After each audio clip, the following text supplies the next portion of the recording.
Okay, today I'm going to talk to you a little bit about hobbies and some things that you might want to consider doing. Um, I had a number of hobbies. One of them was I used to sing solos at church all the time, and I had to give that up because I had prostate cancer in November of 2020, and it pretty much ruined my voice. So I don't do that anymore.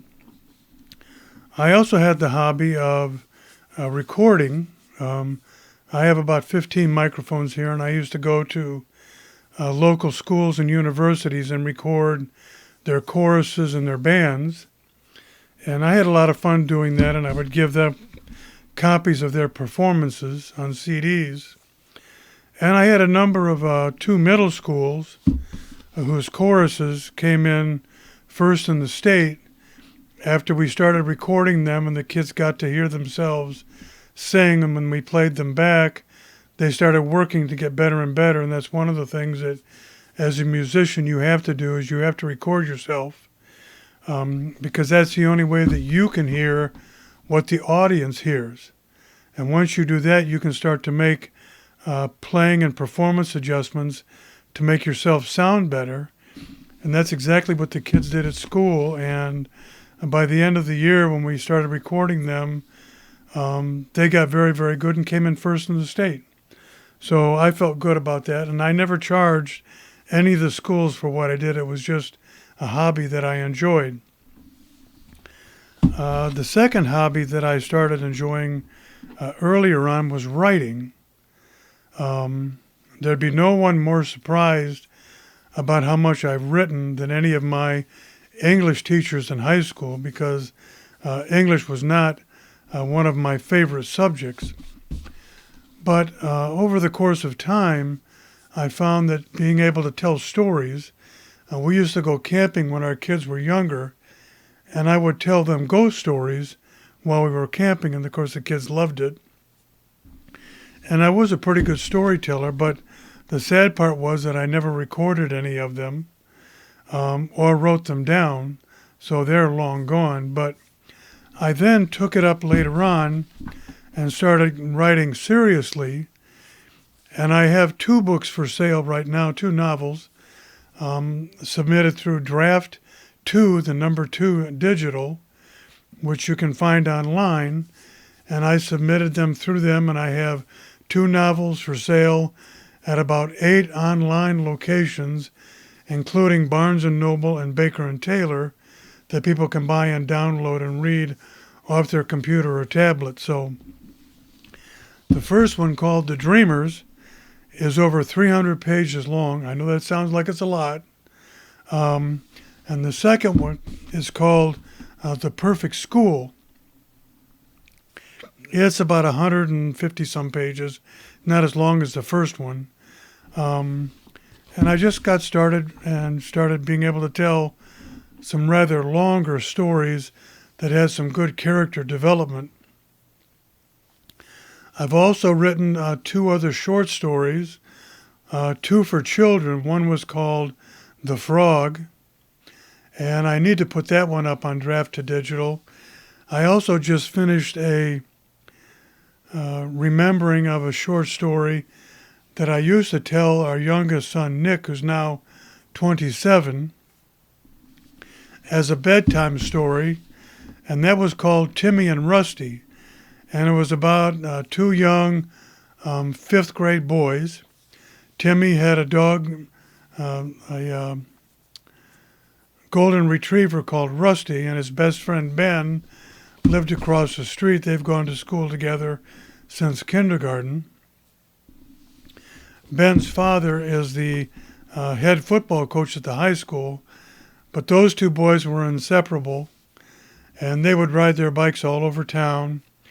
And within the story, it's kind of a take on the Hardy Boys, but they became kind of junior sleuths and helped solve a crime that happened in town where the local bank was robbed of $20,000, and they helped get to the bottom of it. So, excuse me. So it's a short story, and I'm going to make that into a serial with the boys going on a number of adventures. That book is only about 80-some pages long, but it's perfect for kids who are in higher elementary or even early middle school to like to read a kind of an interesting story about two young boys. So I've just started working on a brand new novel. I've already finished the 8th chapter, and this one is called The Uncommon Gift. But the reason that I wanted to do this today was to tell you that usually if you're going to start a hobby, you have to have some money. Now, my wife has a hobby of making jewelry, necklaces, bracelets. She makes wire rings. But that took me about $200 or $300 of money to buy tools, because that's a very tool-intensive job. And then you have to buy the beads and the stones and the wire, memory wire, and all kinds of stuff so you can get into that business. So it's not without an expense.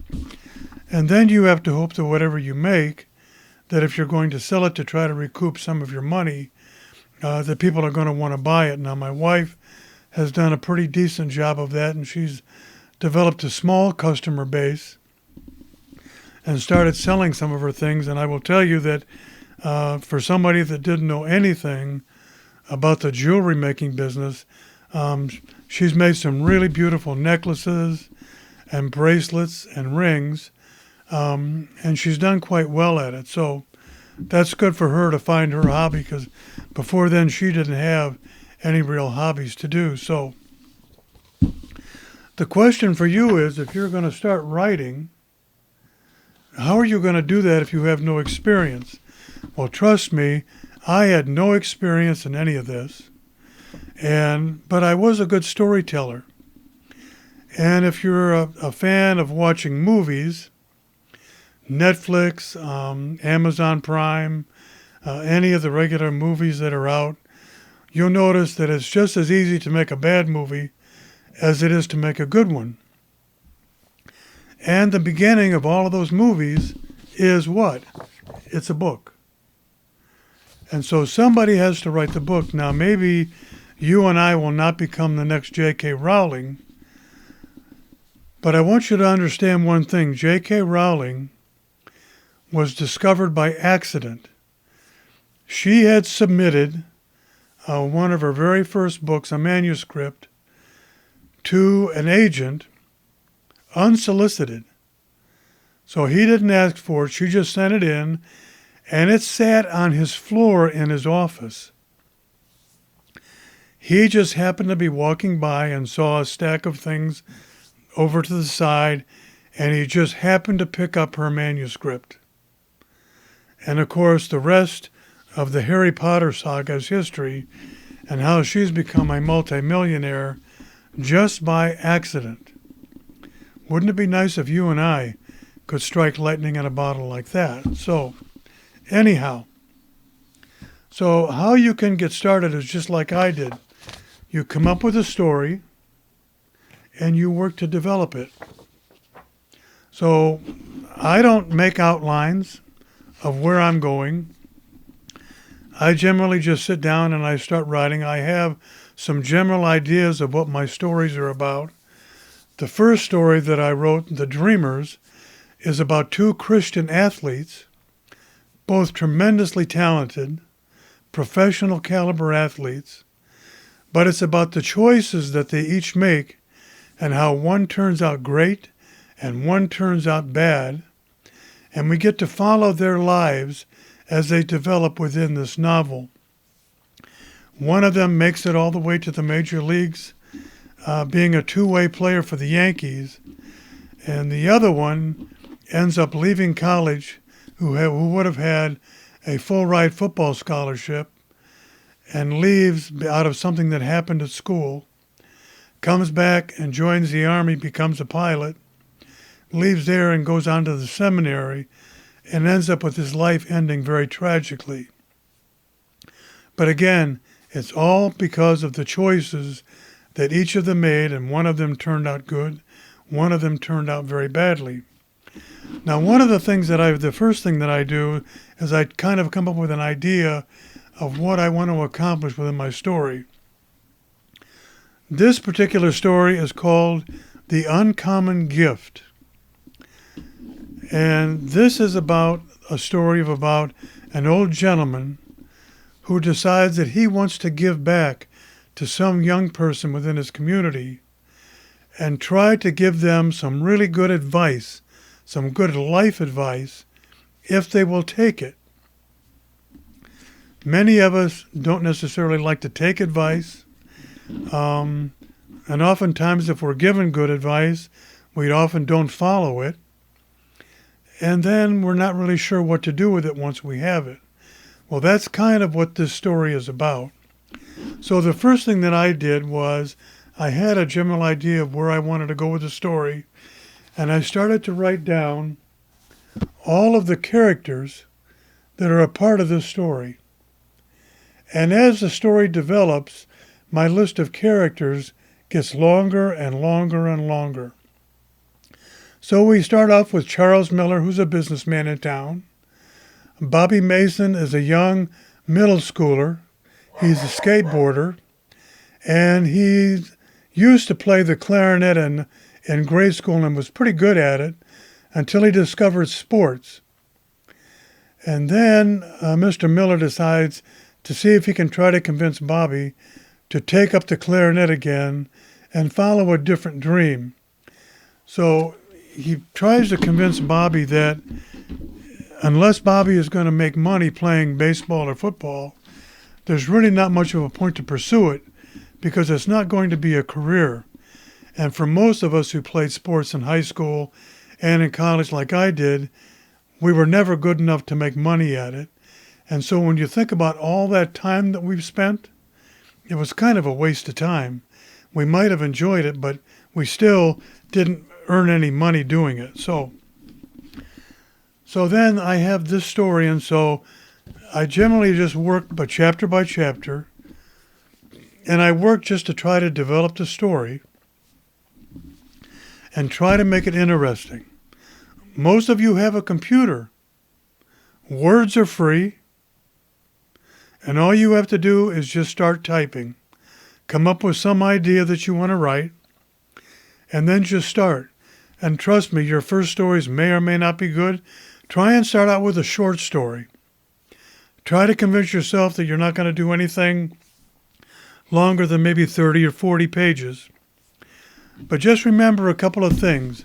Write down your characters, what their position in the story is going to be.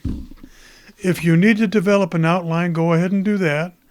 And you can do your outline by each of the chapters or just by making out the whole story as an outline.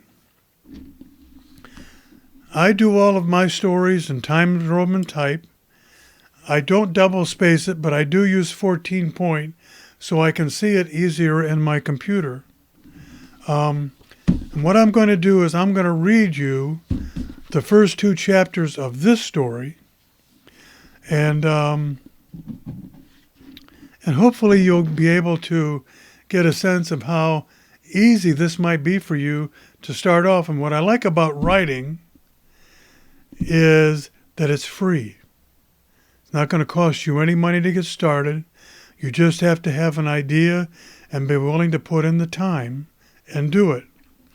And remember that if you're doing Microsoft Word like I do, all you have to do at the end of when you get done is go up to the tab where it says Review and Spell Check. It'll spell check everything, but I will promise you that I go back and I read every one of my chapters 3 and 4 times to make sure, even after I've spell checked it, to make sure I haven't made punctuation mistakes. I haven't used the wrong there, whether it's T-H-E-R-E, T-H-E-I-R. I haven't made some crazy spelling mistakes. But you can do it relatively easily, and you will eventually find that writing can be a lot of fun. Now remember, you can write about anything. All of your characters are characters of fiction, which is fake. So your characters can do anything you want them to do. It's entirely up to you the direction that you take any of your stories. So I'm sorry about my voice, but it is what it is. So this is the beginning, and I kind of lay out the story of what I'm writing about with a little bit of a preamble here. An uncommon gift. Can anyone point out the exact time when things started to go wrong in their life? Or is it a series of missteps along the way in life that led to such a dismal outcome of sadness and despair? Who hasn't looked back on their life and had some regrets, right? How can one be truthfully analytical about such things anyway? It all comes down to perspective in the end. Can one be truthful with oneself? Does one have the time and patience to go back and look at the details of their life year by year, month by month, and with a good memory day by day? Can one reconstruct the points along the road of life that were wrong turns and then made such a life as this? It might take as long as the life lived itself to make such a task come to any real meaningful conclusion. The other question is, does it really matter to wallow in such an effort that will lead to little more than maybe self-pity and accomplish little or nothing? One cannot change their past, and by digging so deeply, all that might be achieved is that one may fall into deeper depression and greater sadness for doing so. What is one to do in this matter? The only real benefit would be to a younger outsider who might see how an older, disillusioned person could have changed course in a life that would have allowed for a much better outcome. Certainly, one more favorable than one just lived, and thus given a younger person to pause and make sure the choices made are truly going to end well enough to avoid the tragedy that beset this older individual. Something to be learned from something shared could be a good thing. If one could take note and realize that there are mistakes to be made by every young person that might have been avoided with some sound advice or guidance along the way. Do this, but whatever you do, don't do that. Advice. So easy to give, but so hard to take, especially from a stranger. One might say, "What could he know about me? He knows nothing about where I've come from, my education or family situation. He knows little of what my career intentions might be, or what they could be if I would take the right advice from any of my mentors. They know me, what my likes and dislikes are. They are also aware of what my young talents are becoming and could be upon further development. Do I have a mentor who really cares about me and my future?" One might see a danger here, and that this may be exactly the same circumstances that befell a poor old man, that he failed to take advice or direction and did exactly as he pleased, that caused him to fall into the abyss, the failure that he sees of his life. Maybe one should pay attention to the older one and hopefully avoid the choices. It would be a great benefit to not live a life of trouble and sadness that one would have to be in dismay at the end of their life. That would be a worthy goal for anyone, and certainly any old man must have considered this in his early years. It could be that he was not around many who had lived their lives and turned out to be much less than hoped for. Maybe he never saw that many people who were unhappy with their lives, or maybe they just did too good of a job hiding their sadness and might have felt embarrassed about others knowing their grief. That is a very likely possibility for sure. Most people want to see themselves as successful on some level with no problems dragging them down.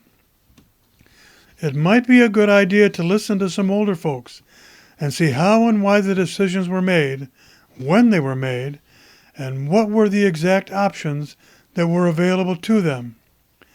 I am sure that is part of their sorrow in knowing that they could have done that, when they did what they wanted without much thought being put into it. A major life decision taken too lightly. So many of these when someone is under the age of 20, I am sure. So where does one turn for such enlightenment? Who should one ask for guidance? Should it be someone known? Or what about a stranger?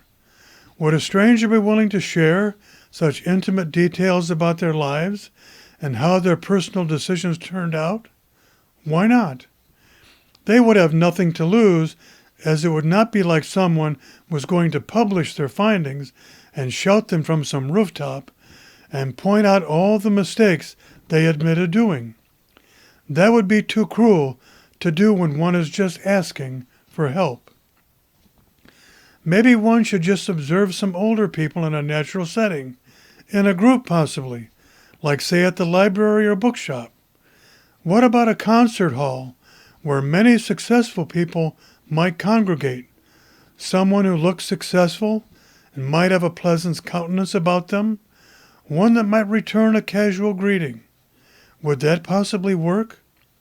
Could one find someone who could give good advice and counsel? As someone with all too many failures, one could offer to counsel a young person if they were willing to take on such advice.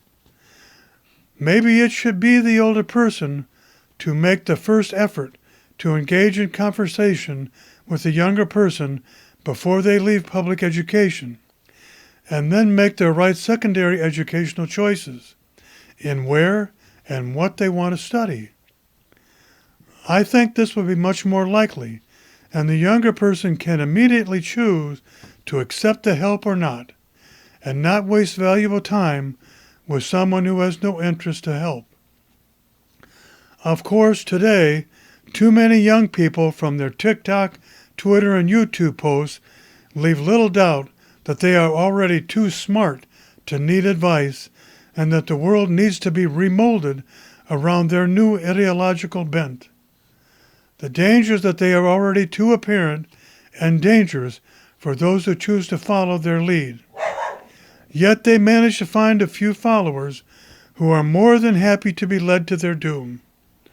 The smiles on their faces will soon fade as the reality and harshness of life will set in.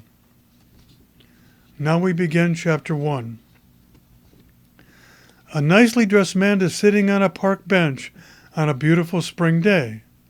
The sun is warm and bright, the birds are out, people are out by themselves or in pairs for either a walk or a jog. A few are riding skateboards, generally in a safe way. The man sees a young skateboarder rolling alone.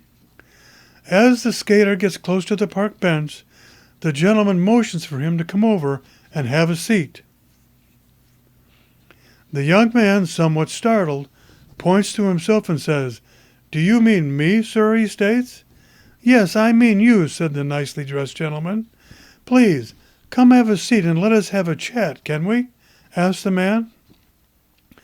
The young man stopped, hit the back end of his skateboard with his right foot, and it popped up into the air, and he grabbed it one-handed and walks over and has a seat next to the man.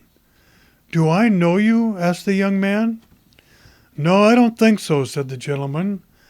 "I would like to help you with your future, if you would allow me to do so," said the man. "It will be painless, I can assure you," added the man. "Why would you want to do that?" asked the boy. "What would be in it for you?" he inquired. "Why does everyone think that actions are all about payback?" he asked. "Can't someone just do something that might be beneficial to another person without expecting some form of reward?" added the man. "Well, I guess so," stated the boy, "but it just seems odd that someone would pick me to do something for, that's all." "Well, this will be one of those cases," said the man with a smile. "So tell me about yourself," he asked. Well, there's really not anything to tell, said the boy. That is why we are going to have this conversation, replied the man. Everyone should have something to tell if they made their life worth something that mattered, something more than just breathing and existing. Don't you think? Asked the man. Well, I suppose so, said the boy, rather puzzled by the man's comments. Why would that matter so much to you, or anyone else for that matter? He asked. Well, began the gentleman, you see, most of the people in the world today are not living up to their true potential. Some even just exist day to day. Oh, they may have a job they think is important, and that might pay them well. But just how important is it, he asked. Is anyone really being helped by their daily life? Is anyone really benefiting by their existence by just bringing some product to market, being shipped to the right place? Is anyone's life being truly enriched by what they do or what the product does? Asked the man. I don't know, said the boy. What does it really matter if they're making a living doing it? He asked. Do you think that just making a living is enough? Asked the man. Is just doing anything enough to earn money so one can live enough of a reason for doing what they do? He asked. If that were the case, robbing a bank would give the same outcome, would it not? After all, just money to buy stuff. Well, yes, but many will be hurt by having their money stolen, replied the boy matter-of-factly. All of the looting going on today is only a one-way street of benefit, added the skateboarder. Too many are hurt by it, he added. That is quite true, replied the man. And both are out of necessity, aren't they? Everyone needs some things, and does how you obtain them matter in the overall scheme of life and thing? He asked. The worker is justified, but the looter is not, I would contend, added the gentleman. One is right and one is wrong.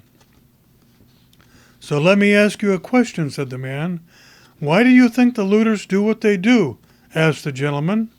Are they justified in stealing? No, they are not justified, but some of them feel like they have been mistreated or feel that they just have a right to take what they want, added the boy, not really sure if that was the right answer or not. Well, that is the problem, stated the man. That is a very warped sense of reality if one just thinks they can take what they want and somehow justified it because life has not dealt them a winning hand, so to speak, replied the gentleman. No one is entitled or promised a good life, he added. None of us are necessarily dealt the winning hand. Yet some of us do start out in life way better off than others. The Rockefellers, the Kennedys, and many others, too many to name, have started off better from what their parents and grandparents achieved. Maybe it was easy for them, or maybe not. Who is to say what easy is, he added. Excuse me. I would agree with that, said the boy. Did you grow up in a better house like that? Asked the boy. No, but I did have some grandparents who chose to work hard and help me along. My father died when I was 7. Neither of my parents graduated from high school, so I did not come from a well-off family with plenty of money, the man added. I did have grandparents who cared, but more importantly, I had a neighbor who cared enough to give me some great advice and guidance. It was a great example, he stated bluntly. It was up to me to take his advice or not. I'm guessing you took his advice, asked the skateboarder. But how you are dressed, and I'm guessing it worked out well for you, the boy added. Yes, I would say it did, replied the man, but it was only advice, as I had to take it and do all the hard work necessary to make my life meaningful and full. I had to learn to do right, treat people right, and learn that my life was not just all about me, he added. My 20s were not all that much fun, I should add, said the man. "So you are about to give me some advice?" asked the boy. "I don't know," asked the gentleman. "If I gave it, would you take it, believe it, and use it for some good?" "Well, I might," replied the boy. "I have to be honest," he added. "No one has ever really given me that kind of life advice before." "The first thing you must decide is what do you want your life to be," stated the man. "Have you ever heard of a goal in life?" he asked. "Have you ever looked into the future, past just today, and thought about what your life should be?" he asked soberly. "If you have not, then that is where you will have to start," he added. "You have to decide what you want to do and the person you want to be." "How old are you?" asked the man. "I'm 13, said the boy. "I will be 14 as I start high school next year," he added. "So what are you good at?" asked the man. "And I don't mean skateboarding either," he added. "What talents do you have right now? Are you good at mathematics, reading? Can you write or play a musical instrument?" he asked. "I did play the clarinet in grade school and part of middle school, but then I started playing football and baseball and then kind of gave up on music. I do sing solos in church once in a while, so I guess I have some musical talent. I did win 2 third-place medals and 1 first-place medal playing the clarinet in the city competition while in grade school," he added. "So sports were the reason you stopped playing the clarinet?" asked the man. "Are you going to make money playing sports professionally?" he asked. "Is that even a remote possibility?" "I don't know," said the boy. "I don't even know what it would take to get that good, so I could play in the major leagues or college or the NFL," he added. "Are you one of the best players in sports in town right now?" asked the man. "No, I don't think so," replied the boy, kind of sheepishly. "I have not made any all-star teams or anything like that," he added. "How are your grades in school?" asked the gentleman. They're just okay," said the boy, kind of ashamed to admit it. "Well, you are the only one who can fix that, aren't you?" stated the man. "That is something that you can start to take more seriously than you are right now," asked the man. "Yes, sir, I guess I could start making more of an effort in school," replied the boy. "The question is, will you do that?" asked the gentleman. "You know it is all up to you to make that choice. You're in control of all that." "So today I would like to make you an offer of sorts," began the man. "Here is my business card and my number, and you can call me any time you like. I would like to help you get your life together and help you make some great life choices. First, I would like you to limit your time you skateboard to a few hours per week. You can add 1 hour per week for every A you earn in your classes at school. Would you agree to that?" he asked. "I guess I could try that," added the boy. Excuse me a second.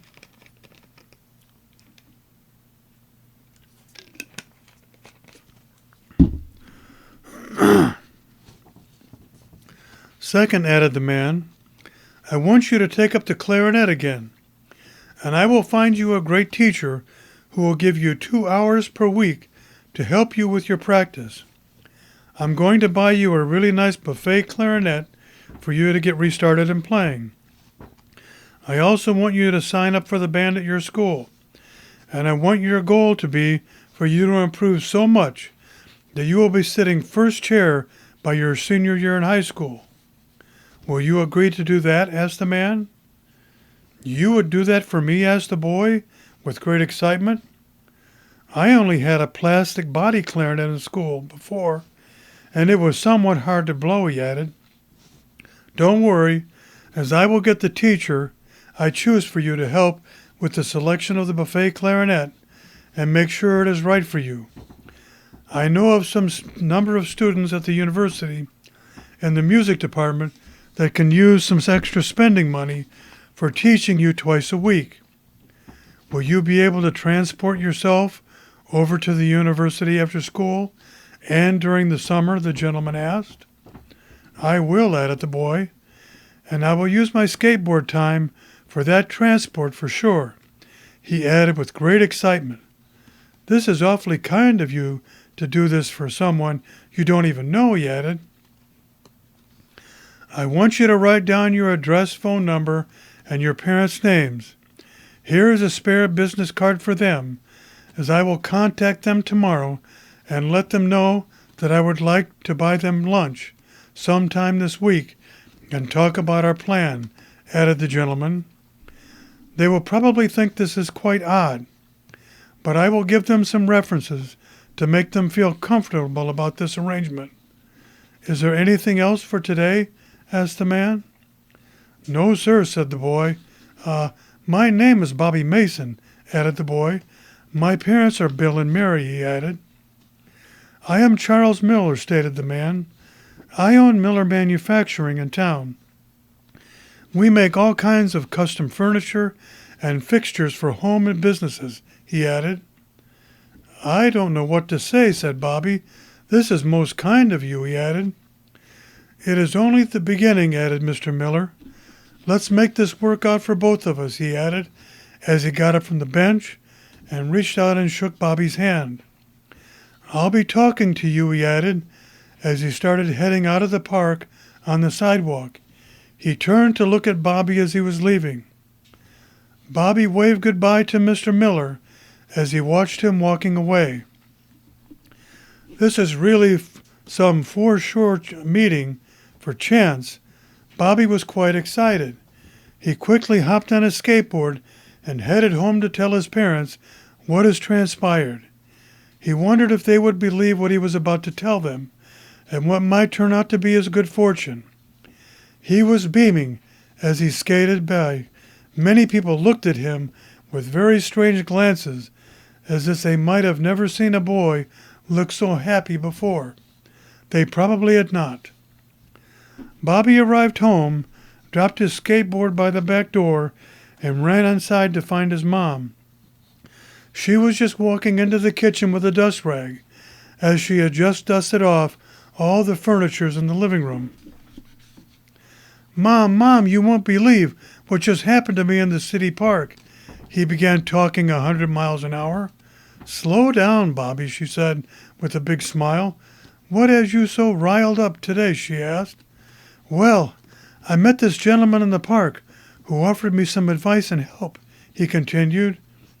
"We had a long talk about my future, and he has offered to help me make some good life choices," Bobby continued, kind of out of breath. "He is a fine gentleman, Charles Miller, who owns Miller Manufacturing in town. We had a long talk this afternoon in the park about himself and how he would like to help me. If it's all right with you and Dad," Bobby added. "Please say yes, Mom," added Bobby. "Hold on a minute," said Mrs. Mason. "We don't even know this Mr. Miller, and how do we know this is on the up and up and safe for you to do?" she asked. "Oh, Mom, he is a fine gentleman, very well dressed, and I know you and Dad will like him very much once you meet him," added Bobby. "He wants me to begin my clarinet lessons again, and he is going to buy me a fine clarinet and give me a good teacher from the university," Bobby added. "Mr. Miller is going to pay for all of it," he said, added Bobby. "Isn't it swell of him to do that for me?" asked Bobby. "I should say it is," said Mrs. Mason, "but we will have to speak to your father first and check all this out before we agree," she added. "This is all very exciting, but also very sudden," she added. "Your dad will be home around 5 p.m., and we can talk more about it then," she concluded. "Thanks, Mom," said Bobby, as he bolted out of the kitchen and up the stairs to his room. Bobby handed Mr. Miller's business card to his mom on his way out of the kitchen. Excuse me.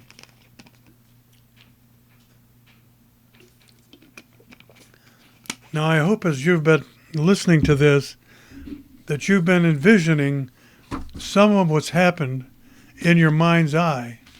I tried to not give too many details only because I want the people who are reading to make up their own details about where this is happening, what the environment looks like, and what Mr. Miller and what Bobby might look like. Mrs. Mason threw her dust rag over the front of the sink and began washing her hands with soap. She couldn't help but wonder what all this was about. Could it be too good to be true, or something very real? She thought time would tell. For now, all she could do was stare at the business card and wonder what all this was about. Mr. Mason came home about 5:10 p.m. and found his wife in the kitchen and kissed her gently. "How was your day, honey?" he asked. "Well," she began. "A little bit of excitement for Bobby," Mary added as she handed Bill Mr. Miller's business card. "I will let Bobby tell you all about his afternoon. He is quite excited about his afternoon. Here is a business card." "Okay," said Bill. "We can talk at supper. But I'm going to call this Mr. Miller in my office and check all this out. Then we will all know what this is about." He left the kitchen and went into his office